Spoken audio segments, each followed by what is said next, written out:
الله عليكم. موجز الأخبار، أهلا بكم. والبداية بهذا الخبر العاجل، حيث أعلنت هيئة السكة الحديد عن انحدار جرار وردية رقم 2302 واصطدامه بالتصادم الخرساني بنهاية الرصيف رقم 6 بمحطة مصر. وأوضحت الهيئة أنه نتيجة اصطدام الجرار بالتصادم نتج عنه بعض الإصابات والوفيات وجاري المتابعة. استقبل صباح اليوم الرئيس عبد الفتاح السيسي نظيره الألباني المتع بقصر الاتحادية. جاء ذلك وفقا لما صرح به المتحدث الرسمي باسم رئاسة الجمهورية السفير بسام راضي.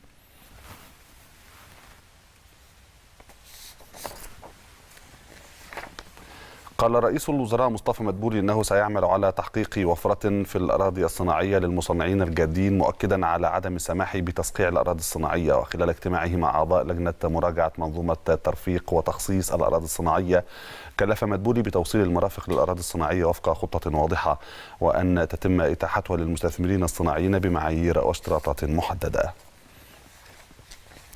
قال المتحدث باسم وزارة الخارجية المستشار أحمد حافظ إن حديث الرئيس التركي رجب طيب أردوغان حول مصر وقيادتها السياسية تنطوي بشكل جلي على حقد، وتعبر عن مواصلة احتضانه لجماعة الإخوان الإرهابية ومناصرتها، لافتا إلى أن مثل تلك المهاترات تأتي من جانب أردوغان الذي حبس وسجن صحفيين وصل عددهم إلى 175 صحفيا، إضافة إلى إصدار أوامر باعتقال ما يزيد عن 70,000 سياسي داخل تركيا وفصل أكثر من 130,000 موظف تعسفيا من وظائفهم الحكومية.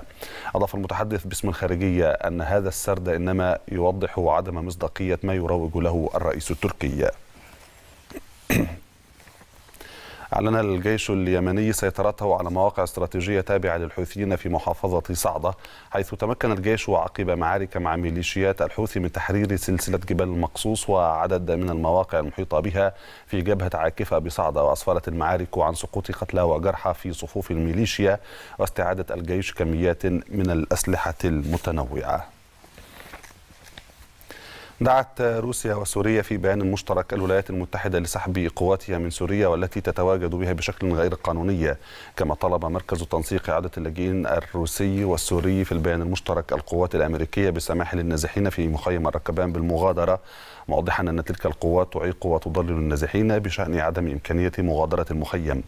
كما أشار البيان إلى تنظيم قوافل إنسانية إضافية لإعادة النازحين من المخيم طوعا ودون عائق إلى أماكن إقامتهم الدائمة.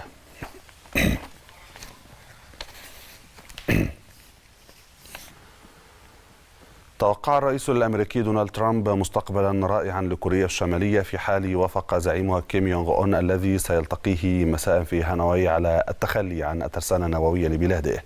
جاءت تغريدات ترامب قبيل لقائه زعيم كوريا الشمالية في قمة ثانية تاريخية تجمع بين الرئيسين. وكان ترامب وصل أمس إلى هانوي لعقد قمة ثانية مع نظيره الكوري الشمالي، فيما وصل كيم يونغ أون في وقت سابق إلى مدينة دونغ دانغ في فيتنام على متن قطاره المصفح الخاص.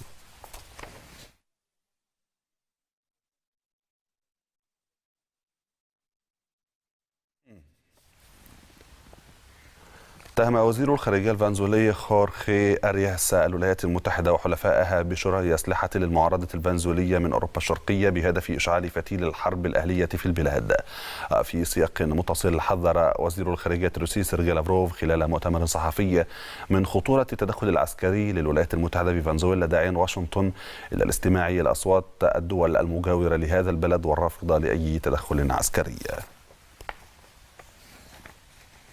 أسقطت الهند مقاتلة باكستانية انتهكت أجواءها صباح اليوم، أسفر عن مقتل طيارين 2 باكستانيين.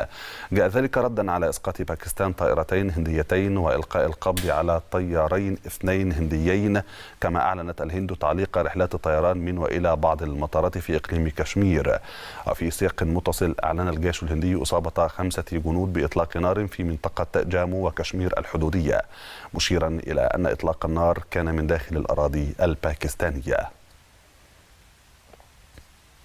وفي هذا النبأ العاجل توجه رئيس الوزراء مصطفى مدبولي ووزير النقل هشام عرفات لمتابعة حادث انحدار جرار وردية رقم 2302 واصطدامه بنهاية الرصيف رقم 6 بمحطة مصر، وجري متابعة تطورات الحادث، فيما يتم الآن نقل الجرحى والمصابين إلى المراكز الطبية.